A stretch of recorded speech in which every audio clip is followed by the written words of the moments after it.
Hello, it's Colette from the Sacred Rose Temple, and I'm here to give you this week's energy report. Well, it is a continuation of what we were feeling last week. I know that I got a lot of lovely feedback from you all saying you were really feeling what I was sharing in the last forecast, and this week is the same, but there's a new addition because there's new astrological chaos going on, and all for the greater good, I may add.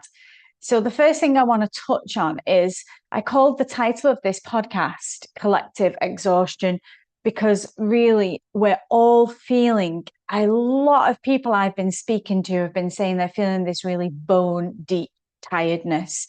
And this tiredness in the collective is really important, actually. I'm going to write a little bit more on this week.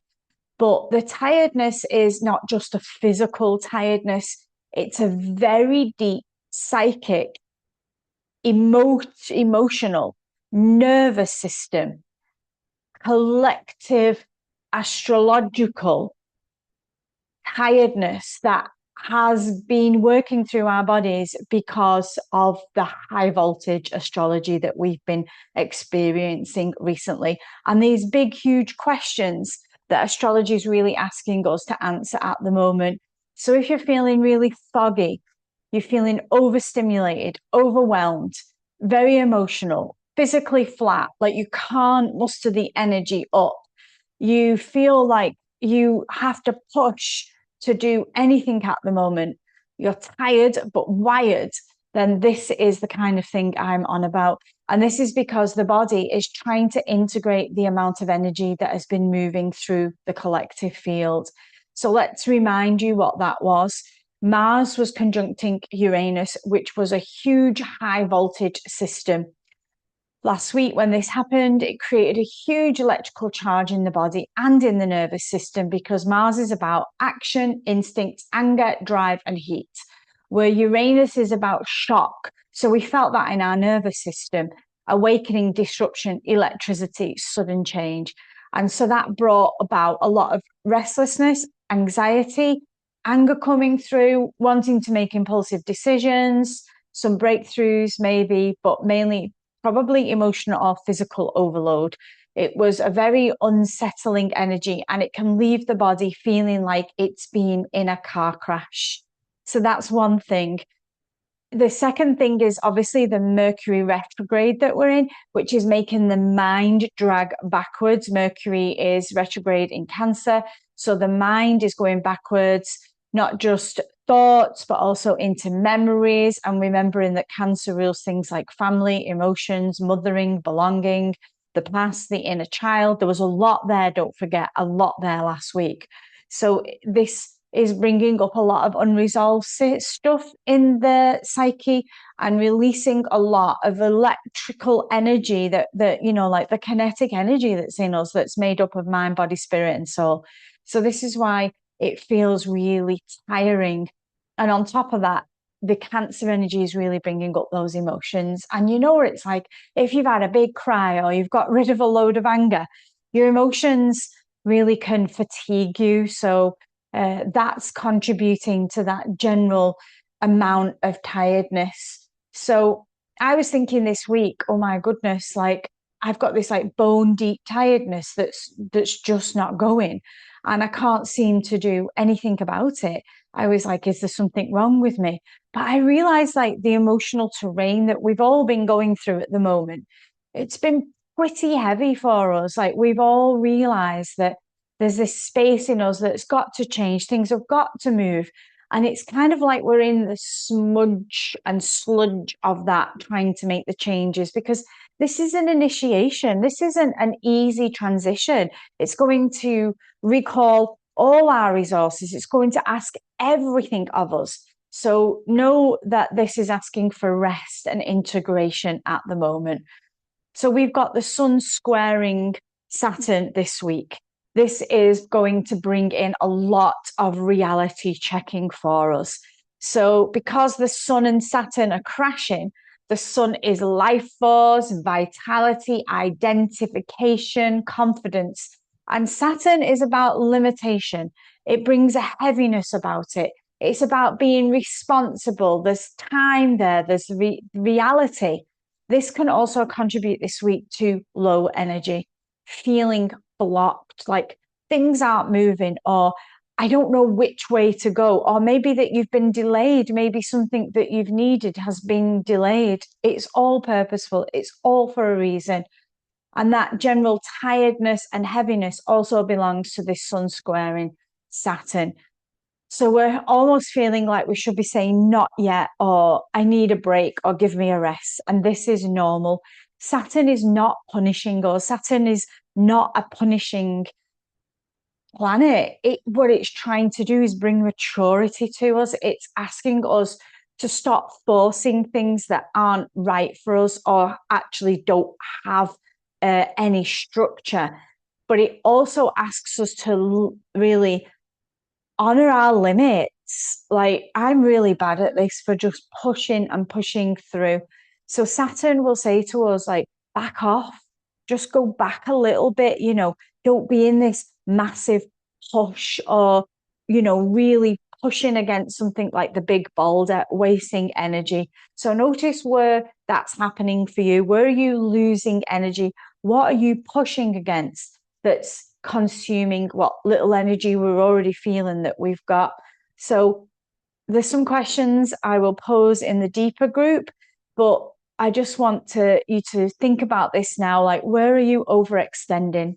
Where are you overextending? So it's not asking us to push through this week. Some weeks it'll say to us, the astrology, push through, get that momentum, but not this week. It's asking you to know your limits, feel where the limit is, and then tap out from trying to push too far forward. But the biggie this week, if we can heed the Sun and Saturn, is really about Neptune stationing retrograde in Aries. I read somewhere that this has been like 165 years since this has happened. So the reason that this is going to hit us hard, it's because it's taken a long time to come round again. And it's really a collective energy that we will feel. It's very generational and it's very mythic.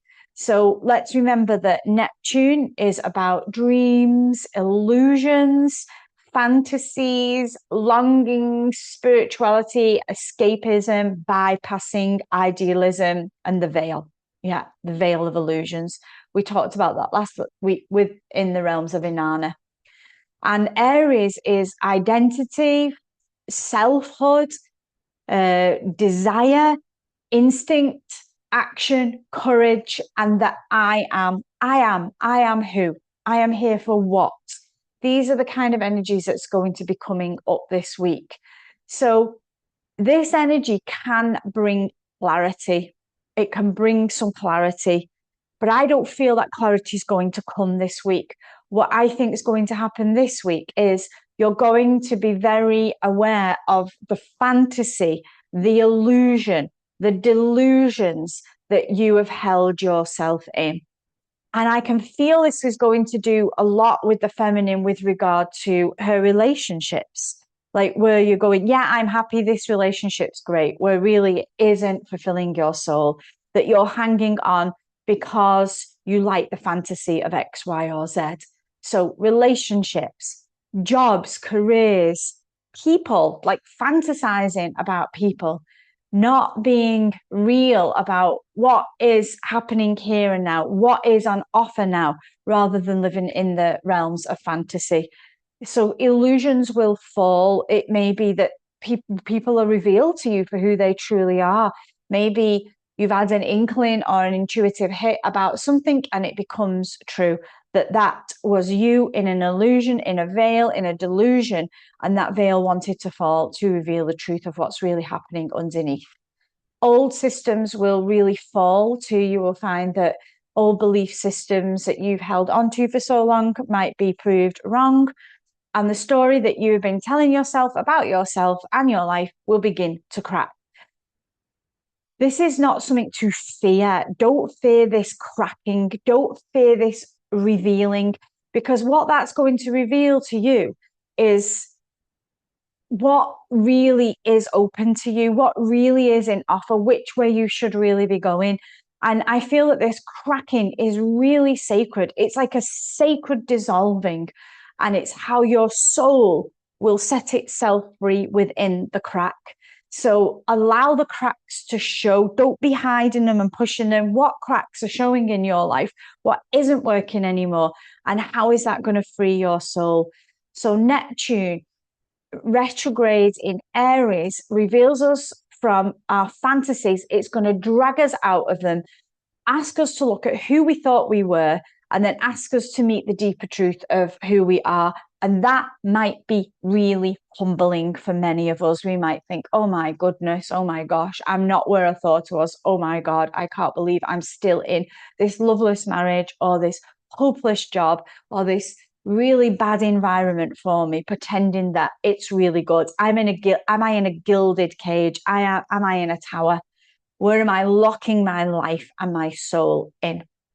So it's really important to look where Aries is in your birth chart to see how this will be affecting you. And if you join my inner temple, I'll share details at the end. I will write all the placements as to what houses Aries is all about. So like Aries in the first house is about identity, body, self-image. So depending where Aries is in your house depends on how this will pull down the illusions in your life.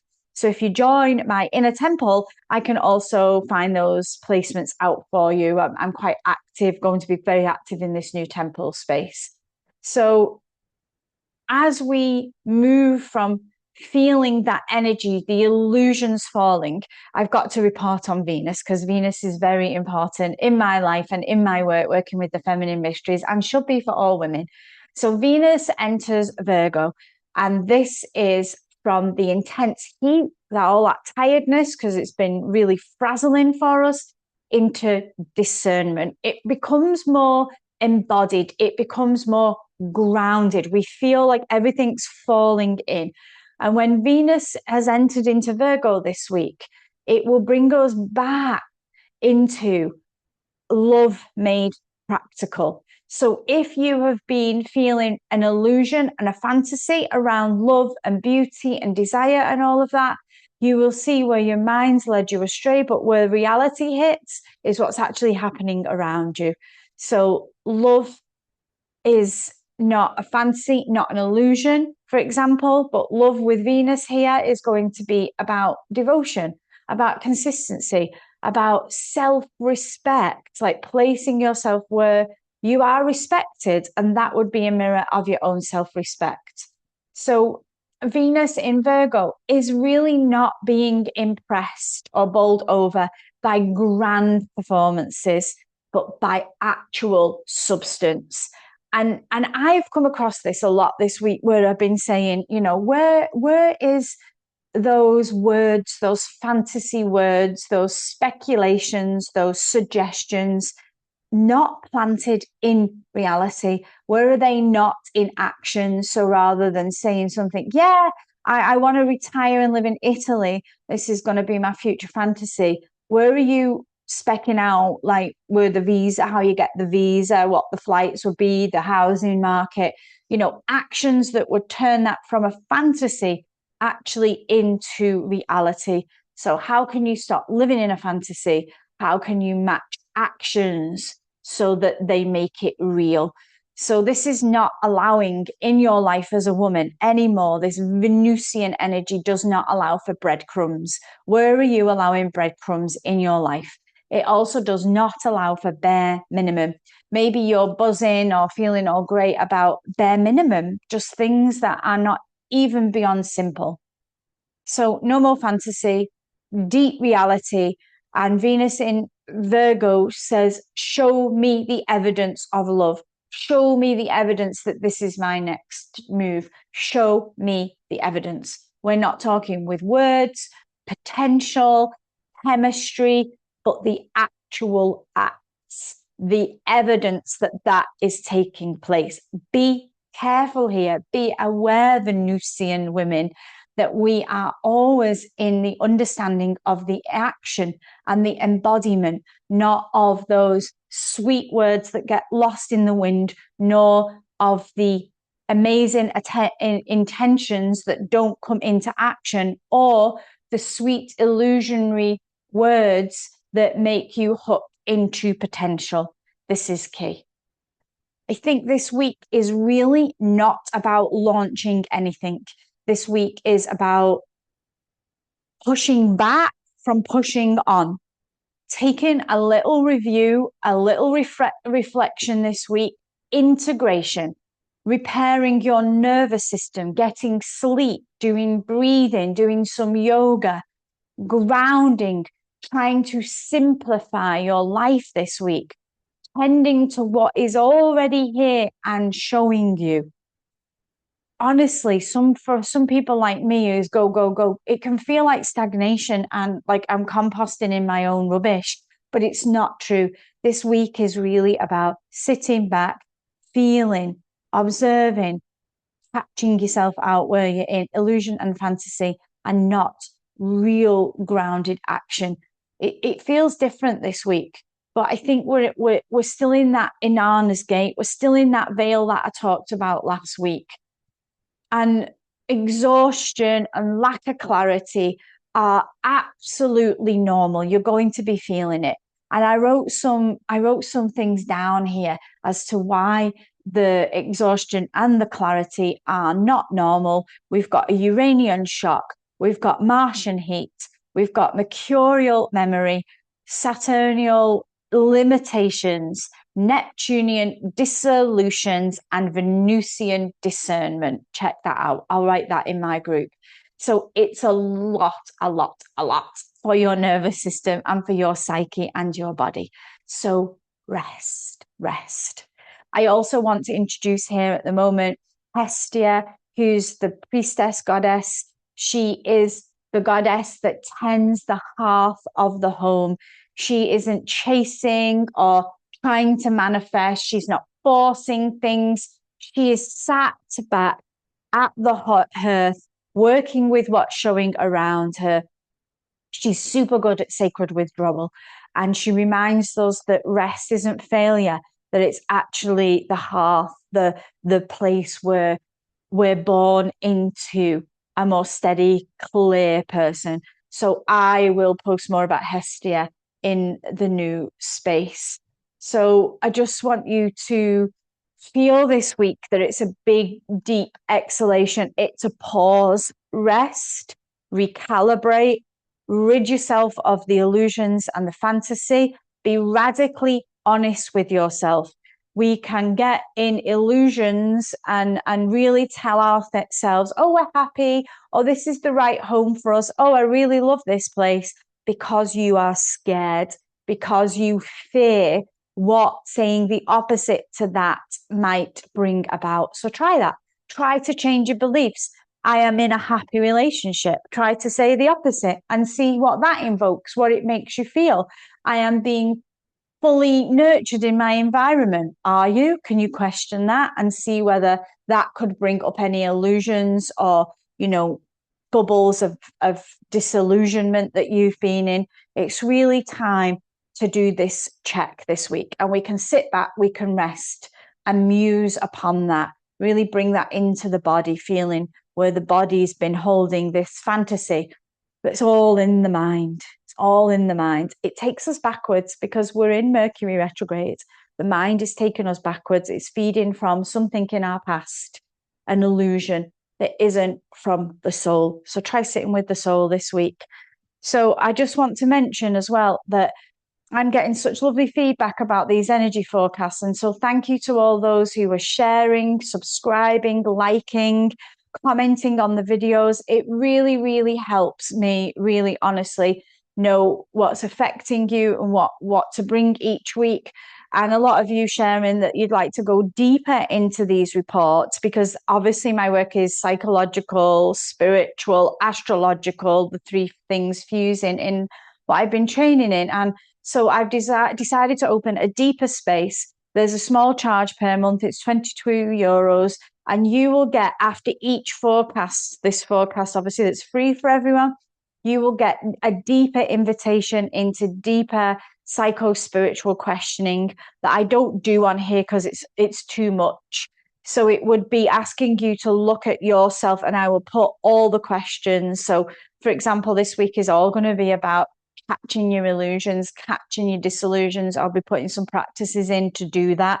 I'll also give you a deep, intense archetypal card on Hestia and how Hestia can guard us through this week. There's going to be like mini practices. I'll do different things each week, and you'll get 4 of them a week in the space monthly. So it's a bargain, €22, and you can do some really deep psycho, astro, spiritual work, all of it combobulated together. So I'll put the link under this video if you wish to join that subscription and join us in, delving deeper into these energies, these cosmological advancements and initiations that I feel at this point in our collective are too powerful to miss. They really are. So I'm really wishing you a great week. Lots going on in my mystery school this week. I've got the Myth Temple opening on Wednesday night, which you're all invited to be involved in.